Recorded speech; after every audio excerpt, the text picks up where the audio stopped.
Welcome back to my YouTube channel पे नया तो चैनल सब्सक्राइब कर दो, बेल आइकन को प्रेस कर दो।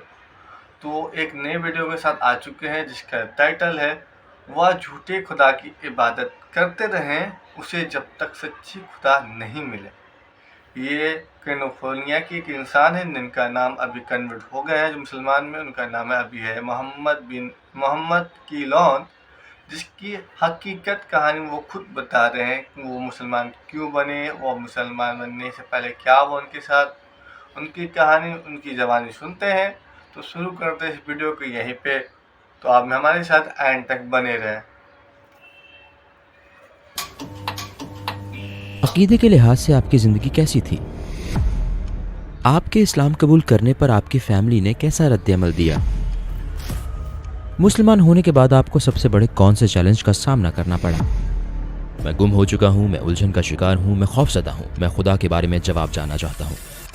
उस रात मुझे कुछ अजीब महसूस हो रहा था। मैंने एक चीज़ देखी, ये बहुत मुबहम थी, लेकिन ये मेरी तरफ इंतहाई तेज़ी से बढ़ रही थी। ये पोशीदा किस्म की थी, लेकिन जब आप इसमें से पार देखते तो हर चीज़ लहरा रही थी, फन हाउस के आईने की तरह, और ये मुझसे टकराई। ख्वाह कुछ भी हो, मैं अल्लाह की टीम में आना चाहता था। हिदायत दे आपको। अस्सलाम वालेकुम भाई क्लियोन, हमारी दावत कबूल करने का शुक्रिया। मैं इस बात से शुरू करना चाहता हूँ कि मोहम्मद क्लियोन कौन है। बिस्मिल्लाहिर्रहमानिर्रहीम, अल्लाह के नाम से शुरू जो तमाम मखलूक़ात पर इंतहाई रहम फरमाने वाला है और ईमान वालों पर बिलखसूस रहम फरमाने वाला है। अल्लाहुम्मा सल्ली अला मुहम्मदिन व अला आलि मुहम्मदिन। मेरा नाम क्लियोन कैथकार्ट है। मैं कैलिफोर्निया में पैदा हुआ और पला बढ़ा, क्रिश्चियन स्कूल गया और मैं बुनियादी तौर पर बेदीन जैसा था 2010 तक। तब मुझे पता चला कि खुदा हकीकत में मौजूद है। अल्हम्दुलिल्लाह, बुनियादी तौर पर वो मेरे हवास में आने का इंतज़ार कर रहा था। अकीदे के लिहाज से आपकी ज़िंदगी कैसी थी? मैं एक क्रिश्चियन स्कूल और एक क्रिश्चियन फैमिली में पला बढ़ा, लेकिन एक ख़ास पॉइंट पर मैंने ये अकीदा छोड़ दिया। क्यों? बस ये माकूल नहीं था। मेरे अंदाजे के मुताबिक खुदा को जैसा होना चाहिए था, ट्रिनिटी में मुझे वो नज़र नहीं आ रहा था। जैसे हम कहते हैं खुदा एक है, इसमें तीन है, ये कुछ उलझन का बायस था। हम एक इंसान को खुदा बना रहे थे। खुदा के बारे में उस वक्त और अब भी मेरा तसव्वुर ये है कि वो बहुत ताकतवर है, वो पूरी कायनात बना सकता है। मैं मुकम्मल तौर पर कैसे बयान कर सकता हूँ कि वो कैसा है? ये माकूल नहीं लगता कि खुदा यहाँ कहीं वॉक कर रहा हो, और जैसे कि खुदा को अपने आप को इंसान की शक्ल में तख्लीक करना पड़ा ताकि वो खुद को मार सके, ताकि हम बख्शे जाएं। और जैसे मेरा मतलब है, क्या वो हमें वैसे माफ़ नहीं कर सकता? और जब मैं कॉलेज गया, मैं यहूदी इबादत गाह गया और मैंने उनके पेशवा से कहा, मैं यकीन से नहीं कह सकता, लेकिन मेरा ख्याल है मैं एक यहूदी हूँ, क्योंकि मेरा ईमान ये नहीं, ईसा खुदा के बेटे हैं और आप लोग भी ऐसा कहते हैं। क्या आप मुझे बता सकते हैं कि आपका अकीदा क्या है? तो हो सकता है मैं यहूदी हो जाऊं। तो उसने कहा कि आपकी माँ यहूदी है? तो मैंने कहा नहीं, मेरी माँ यहूदी नहीं। तो उसने कहा फिर तुम यहूदी नहीं हो सकते। मैंने सोचा खुदा चाहेगा कि हम उसकी इबादत करें, तो अगर वो हकीकी खुदा है तो वो ऐसा क्यों कहेगा कि मैं किसी मखसूस लोगों के गिरोह का हिस्सा नहीं बन सकता? तो जरूर ऐसा है कि खुदा मौजूद नहीं। और ये वो मरहला था जहाँ मैंने छोड़ दिया कि इन सारी चीजों में मुझे तजादात महसूस हो रहे थे। उस वक्त लगता था कि साइंस पूरे इर्तिका के साथ जवाबात फराहम कर रही थी। साइंसदान इस बारे में बात कर रहे थे कि हमें खुदा की जरूरत कैसे नहीं है, और मुझे लगा वो मुझसे ज्यादा स्मार्ट है। तो फिर मैं भी बाकी लोगों की तरह यही समझने लगा, तो मैंने खुदा पर यकीन रखना छोड़ दिया। खुदा की मौजूदगी के बारे में आपकी राय कैसे तब्दील हुई? मैं 2010 में बीमार था। उस बीमारी के दौरान मैं बहुत सी डॉक्यूमेंट्रीज देख रहा था। मुझे याद है कि फिजिक्स के बारे में एक डॉक्यूमेंट्री थी। उस वक्त उन्होंने दरियाफ्त किया कि डार्क एनर्जी मौजूद है, डार्क मैटर, और कहीं ज्यादा ग्रेविटी मौजूद है, दुनिया में कहीं ज्यादा मादा मौजूद है, हम बस इसे देख नहीं सकते। बुनियादी तौर पर उन्होंने कहा कि मामला यह है कि हम जो कुछ देख सकते हैं वो महज 30% है और जो नहीं देख सकते वो 70%। तो मुझे पता चला कि अगर 10 फिजिकल डायमेंशंस हों, 30 ऊंचाई, लंबाई, चौड़ाई, तो 30% है। तो इसमें एक किस्म का रब्त है, और ये मुझे माकूल लगा कि ये डार्क एनर्जी और डार्क मैटर जरूर हकीकत में मौजूद हैं। तो फिर मैं बेदीनी से इस तरफ आया कि हो सकता है खुदा मौजूद हो सकता है बाकी 70% में जन्नत, दोज़ख और फरिश्ते और बाकी चीजें मौजूद हों। उस वक्त आपको इस्लाम के बारे में कुछ मालूम था?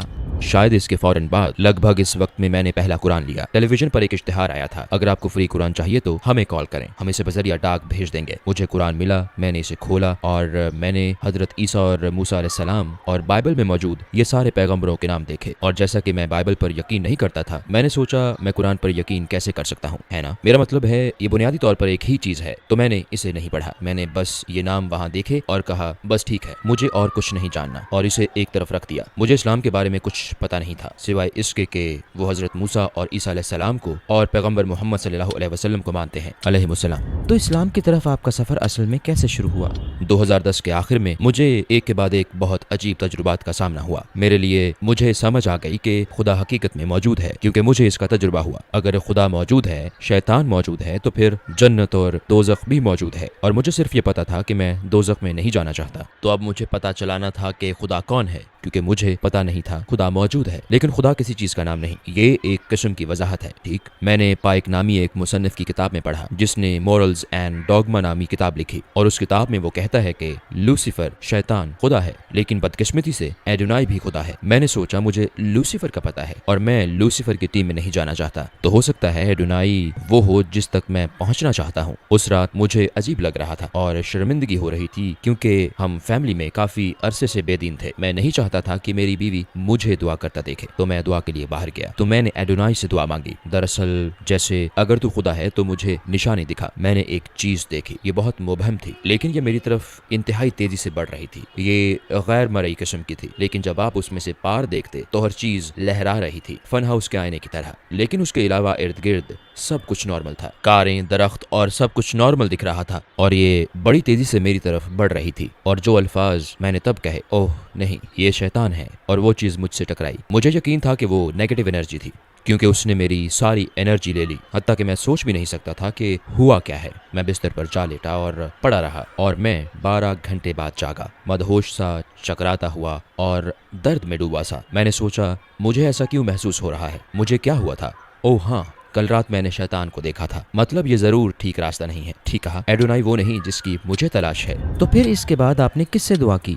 बावजूद इसके कि मैं बाइबल पर यकीन नहीं करता था, मुझे लगा जैसे बादशाहों, पॉप्स और पादरियों ने अपने अपने मकासद के हसूल के लिए बाइबल में तब्दीलियां की। लेकिन हो सकता है पुराना सहीफा दुरुस्त हो, जेहोवा खुदा हो, और हो सकता है तो अगले दिन दोपहर को मैंने जेहोवा से दुआ की कि मुझे कोई निशानी दिखा, और मुझे कुछ ही सेकंड में एक फ़ोन कॉल आई और मेरी आईडी बॉक्स पर एक नाम और नंबर आया। तो मैं गया और फ़ोन उठाया और कहा हेलो, और दूसरी तरफ से मौजूद शख्स ने कहा मुझे कल रात एक पैगाम मिला कि इस नंबर पर कोई शख्स मुसीबत में है। तो मैंने कहा भाई ये तो अजीब बात है, आप कौन हैं? तो वो बोला मैं फलां फलां हूँ। बॉक्स पर यही नाम आ रहा था और मैं पादरी हूँ। तो मैंने सोचा वाह भाई, मैंने अभी ही जेहोवा से खुदा के बारे में दुआ की थी और तुमने कॉल कर ली। ये मेरी दुआ का नतीजा है। देखो मैं खो चुका हूँ, उलझन का शिकार हूँ, खौफजदा हूँ। मुझे वो चीज़ें दिखाई देती हैं जो बाकी लोगों को नहीं दिखती। ये मेरे लिए इंतहाई गैर मामूली बात है। मुझे खुदकुशी के ख्यालात आते हैं, मैं खुदकुशी कर सकता हूँ, मुझे खुदा के बारे में जानना है। तो वो बोला तुम कहाँ हो? मैंने कहा मैं रोचेस्टर में हूँ। तो वो बोला मैं कल रात वहीं था, लेकिन अब मैं करीब 50 मील दूर किसी दूसरे शहर में हूँ। मैंने कहा कोई बात नहीं, मैं आधे घंटे में आ जाऊँगा। मेरे बस 5 सवाल हैं, मैं खुदा के बारे में जानना चाहता हूँ, और उसने मुझे आने से मना कर दिया। तो मैंने कहा कल के बारे में क्या ख्याल है? तो वो बोला मैं मसरूफ हूँ, और फिर अगला दिन मसरूफ था, और बिलाखिर 10 दिन बाद पर इत्तेफाक हुआ। उसने कहा ठीक है, हमने मुलाकात तय कर ली, और मैंने फोन रख दिया। मैं खुश था कि बिलाखिर मुझे खुदा के बारे में कुछ पता चलने वाला है। और फिर मैंने कहा एक सेकंड रुको, जरा सोचो कि अभी हुआ क्या है। ठीक, उस आदमी ने सबसे पहले क्या कहा था? उसने कहा कि उसे कल रात पैगाम मिला था, इस नंबर पर कोई मुसीबत में है। मैंने सोचा मेरा घर, ये तो लैंडलाइन था। तो मैंने सोचा अच्छा तो फिर हुआ क्या है? ओ हाँ, मैंने उस शैतान को देखा जो मेरे घर आया था, और उसने कहा था वो कल रात रोचेस्टर में था, मेरा शहर, जब शैतान आया था। तो किसी तरह उस आदमी और इस शैतान का जरूर कोई रब्त है, क्योंकि इस बात से कोई फर्क नहीं पड़ता कि आप पादरी हैं या इमाम हैं या बुद्ध मत के राहिब। जब कोई कहे कि वो खुदकुशी कर सकता है तो आप उसकी मदद करते हैं। आप 10 दिन इंतजार नहीं करते कि वो हकीकत में खुद को मार दे। तो मुझे पता था कि कुछ ना कुछ गड़बड़ जरूर है। तो फिर क्या हुआ? क्या आपने फिर अल्लाह से दुआ की? इस मौका पर मैंने सोचा कि सिर्फ अल्लाह ही खुदा हो सकता है, लेकिन उस वक्त 9/11 की वजह से वो सारी ज़हन साजी और ये सब के ये मून गॉड है, मेरे लाशोर में अब भी यही था। तो मैं अल्लाह से दुआ करने से डरता था, क्योंकि मैं एक और गलती नहीं करना चाहता था कि उससे दुआ करूं जो कि कायनात का खालिक ना हो। लिहाजा मैंने दुआ नहीं की اور پریشانی بڑھ گئی۔ اگلے دن میرے آنسو بہ رہے تھے، مستقل نہیں، لیکن میں نے رونا شروع کر دیا تھا اور میں نے سوچا یہ عجیب بات ہے، میں کیوں رو رہا ہوں اور میں کیوں پریشان ہوں۔ میں نے آنسو روکنے کی کوشش کی لیکن وہ نہ رکے، سارا دن آنسو بہتے رہے۔ جمعے کی صبح میں اٹھا تو میرا بستر گیلا تھا، تو میں نے سوچا یہ کیا ہو رہا ہے۔ مجھے اندازہ ہوا کہ میں ساری رات روتا رہا ہوں، اس لیے بستر بھیگ گیا ہے۔ میرا بستر آنسوؤں سے تر ہے، انتہا کی پریشانی تھی، میں الفاظ میں بیان نہیں کر سکتا، میری بری حالت تھی۔ اس وقت ہمارے ذہن میں ویسے خیالات آتے ہیں جیسے آپ کے دماغ میں چل رہا ہوتا ہے۔ میں نے سوچا اس حالت میں جینے کا کیا جواز ہے، تو میں نے سوچا میں خود کو جانتا ہوں، یہ ٹھیک ہے، اس حالت میں جینے کا کوئی فائدہ نہیں، میں کیا کر سکتا ہوں۔ اور پھر میرے ذہن میں خیال آیا تمہیں خود کو مار دینا چاہیے، اور میں نے سوچا پتا ہے کیا، یہ ٹھیک ہے، اس سے میرا مسئلہ حل ہو جائے گا، میں خود کو مار کر اس پریشانی سے نجات پا سکتا ہوں۔ اور پھر میں اس کا بندوبست کرنے لگا کہ آپ خود کو کیسے مارتے ہیں، اور میں اس نتیجہ پر پہنچا کہ اس کا بہترین طریقہ بہت سی ڈرگز اکٹھی لینا ہے، آپ کو تکلیف نہیں ہوتی، پھر آپ جنگل کے بیچوں بیچ مر جاتے ہیں جہاں آپ کو جانور کھا سکتے ہیں اور آپ کا جسم ختم کر سکتے ہیں، اور یہ ایک آسان حل ہے۔ اور پھر مجھے ایک اور خیال آیا، ذہن میں آیا کہ مون کے بارے میں کیا خیال ہے، اور پھر میں دیوانہ سا ہو گیا۔ میں نے کہا اوہ یہ ٹھیک ہے، خدا واقعی موجود ہے، اگر تم خود کو مارو گے تو دوزخ میں جاؤ گے۔ میں نے سوچا مطلب جیسے اگر شیطان خدا ہے، جیسا کہ کچھ لوگ چاہتے ہیں کہ آپ ایسا مان لیں، اور میں خود کو مار دوں تو میں دوزخ میں جاؤں گا اور میں وہاں اس سے ملوں گا، تو خود کو مارنے سے پہلے کیوں نہ ایک چانس لیا جائے اور اس اللہ سے دعا کی جائے، کیونکہ ہو سکتا ہے آپ غلط ہوں، پہلے بھی تو بہت سی بار میں غلط تھا۔ مجھے یاد ہے صبح کے 10 بجے تھے، جمعہ کی صبح، اور میں کھڑا ہوا، میری آنکھوں سے آنسو جاری تھے، اور میں نے کہا اللہ میں گم ہو چکا ہوں، میں الجھن کا شکار ہوں، مجھے ایسی چیزیں نظر آتی ہیں جو باقی لوگوں کو نہیں دیکھتی، میں اتنا پریشان ہوں کہ بیان نہیں کر سکتا، اور میں خود کو مار دینے پر تیار ہوں، اور اگر تو خدا ہے تو تو یہ جانتا ہے، مجھے نہیں پتا کہ مجھے یہ اونچی آواز میں کیوں کہنا چاہیے، میں نہیں جانتا تو نے ابھی تک میری مدد کیوں نہیں کی، لیکن میں تجھ سے بھیک مانگ رہا ہوں، اگر تو خدا ہے تو مدد فرما، مجھے کوئی نشانی دکھا، میری مدد کر۔ اور عین اسی وقت مجھے لگا جیسے میرا دل ایک غبارہ ہو اور اللہ تعالیٰ اس میں ہوا بھر رہا ہو، اور اس سے واقعی میرا سینہ پھیل گیا، اور یہ کسی ایسی چیز سے بھر گیا جسے میں محبت ہی کہہ سکتا ہوں، اور یہ ایک سائن ویو کی طرح میرے دل سے باہر نکلے۔ یہ بہت عجیب تھا لیکن اس کے ساتھ ساتھ سائنسی بھی تھا، اور میں اسے محسوس کر سکتا تھا، میرے دل سے میرے ہاتھوں کی طرف اور اوپر سر کی طرف اور مڑ کے پیچھے کمر کی طرف، اور یوں تھا جیسے محبت کی لہروں نے میرے جسم کو پر کر دیا ہو، سوائے میرے دل کے۔ دل جیسے ایک ستارے کی طرح تھا، جیسے اسے محبت کی شدت نے روشن کر دیا تھا۔ یہ تھوڑے سے وقت کے لیے تھا، یہ وہ پہلا لمحہ تھا جب مجھے پتا چلا کہ خدا اللہ ہے۔ مجھے اسلام کے بارے میں کچھ بھی نہیں پتا تھا، لیکن مجھے پتا تھا کہ خواہ کچھ بھی ہو میں اللہ کی ٹیم میں آنا چاہتا ہوں، اس کا جو بھی مطلب ہو میں اس میں شامل ہوں۔ تو آپ نے اس کے بعد کیا کیا؟ وہاں ایک ریسٹورینٹ تھا جسے کچھ پاکستانی لوگ چلاتے تھے، ان کا کھانا بہت اچھا تھا، اور میں نے دیکھا تھا کہ وہ مسلمان ہیں، میں پہلے وہاں گیا تھا، تو میں اسلام کے بارے میں سیکھنے کے لیے وہاں گیا، تو انہوں نے مجھے ایک آدمی سے ملایا، میں جیسے اسلام قبول کر چکا تھا، مجھے پرواہ نہیں یہ کیا ہے، میں مسلمان ہوں، اللہ میرا خدا ہے، مجھے بس یہ پتا ہے، مجھے مسلمان کر دو، مجھے کیا کرنا ہے، کیا میرا خون لینا ہوگا، ہم کیا کرنے والے ہیں، میں دستخط کر دوں گا، تمہیں پتا ہے میں کہاں دستخط کروں؟ نہیں، یہ سیدھا سادہ ہے، یہ بہت سیدھا سادہ ہے، آپ بس اقرار کریں اپنے دل سے کہ اللہ میرا رب ہے اور پیغمبر محمد صلی اللہ علیہ وسلم اللہ کے رسول ہیں۔ تو میں نے کہا ٹھیک ہے چلو میں اقرار کرتا ہوں۔ تو اس نے کہا سنو، کچھ اور چیزیں ہیں جن کا ہمیں پتا ہونا چاہیے، اور اس نے اسلام کے 5 ستونوں اور 6 کلموں کے بارے میں بتایا، اور میں جیسے مسلمان ہو گیا، مجھے اس کے بارے میں ذرا بھی سوچنا نہیں پڑا، اور اس نے کہا یہ اہم ہے، کیا آپ اس بات کو سمجھیں کہ قرآن ہمارے خالق کے اصل الفاظ ہیں؟ اور میں نے کہا واہ واہ واہ واہ واہ واہ، میں کیسے مان لوں، یہ دیوانوں والی بات لگتی ہے، ہمارے خالق نے اپنے الفاظ میں یہ ہمیں دیا۔ جیسے کہ کرسچن بیک گراؤنڈ سے آنے کی وجہ سے یہ بات مجھے معقول نہیں لگی، کیونکہ میں نے کبھی نہیں سوچا تھا کہ بائبل خدا کے اپنے الفاظ ہیں، ٹھیک، میرا مطلب ہے ہمیں بتایا گیا تھا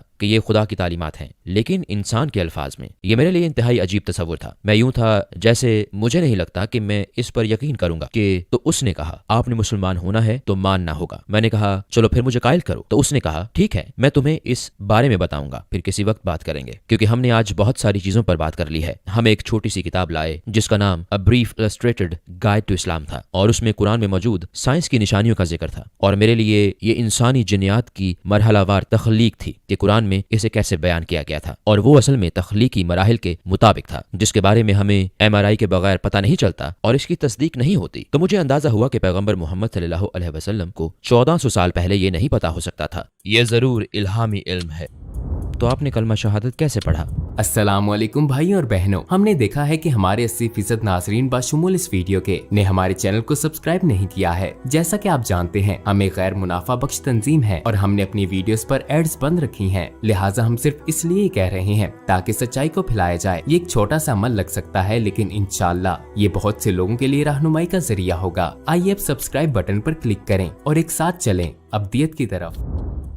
तो आपने कलमा शहादत कैसे पढ़ा?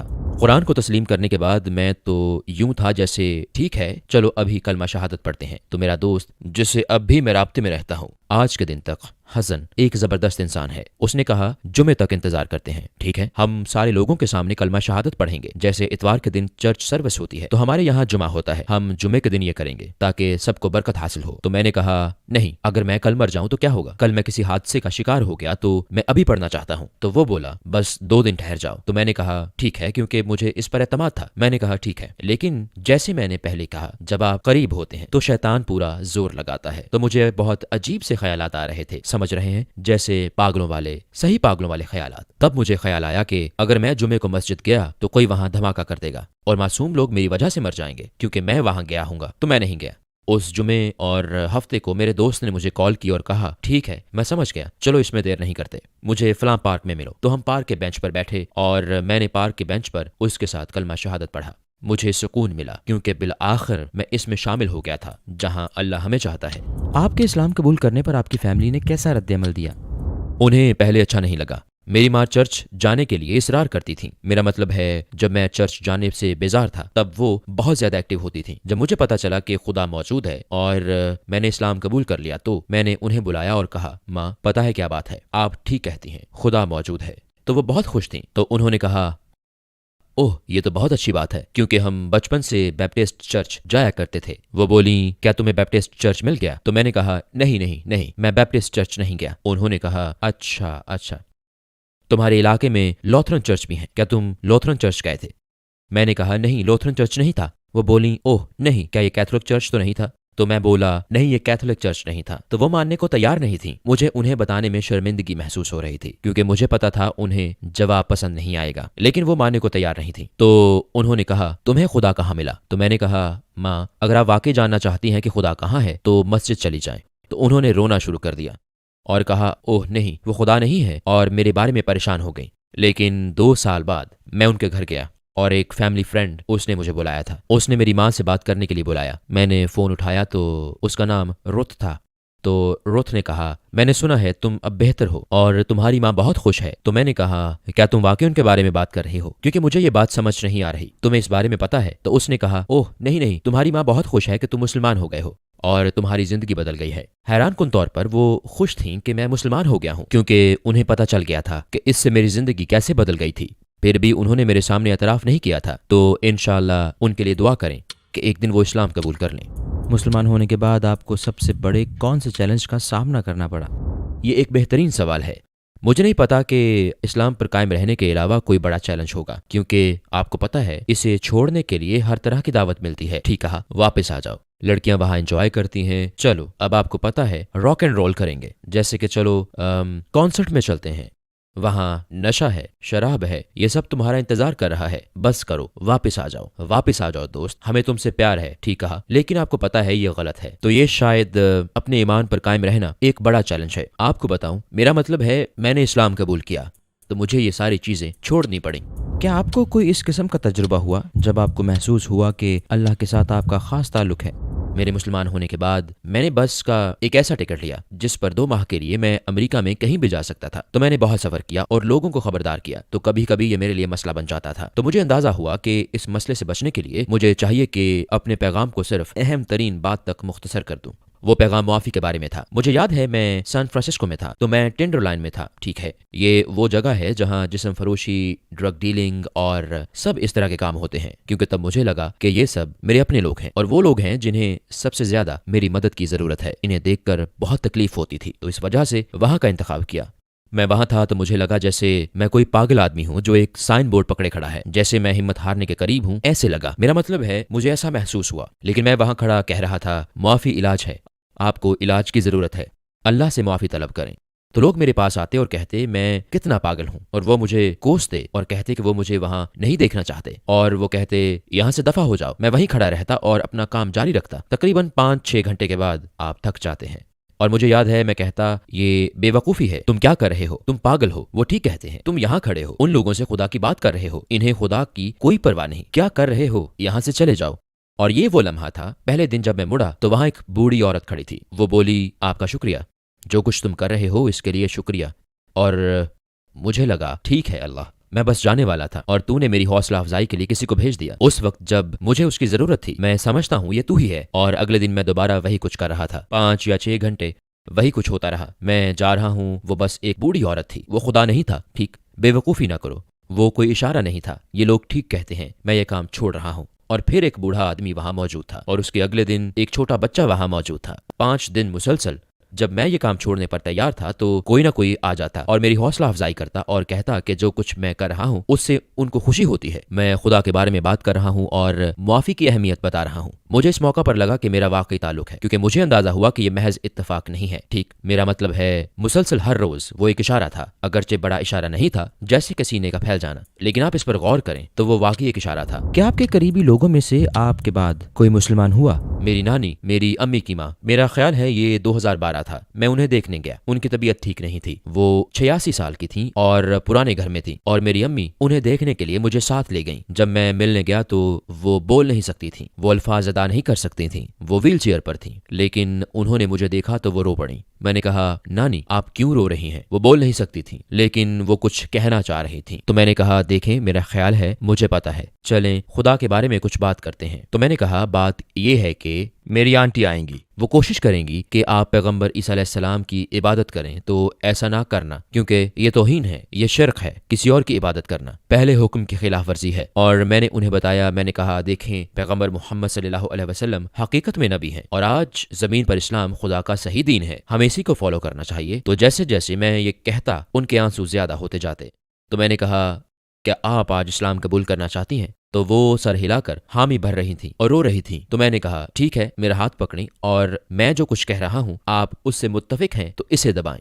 میں نے انہیں کلمہ شہادت پڑھایا۔ انشاءاللہ آخرت کے دن میرا مطلب ہے میری نانی کامیاب ہوں گی۔ میں ایک ادارے کے ساتھ فلپائن میں تبلیغ کے کام پر تھا اور ہم جیلوں میں جاتے تھے، تو وہاں ہم قرآن کے بارے میں بتاتے کہ اللہ ہم سے کیا چاہتا ہے۔ تو بہت سے لوگوں نے کلمہ شہادت پڑھا۔ ہمارے پیارے نبی صلی اللہ علیہ وسلم کے بارے میں کس چیز نے آپ کو سب سے زیادہ متاثر کیا؟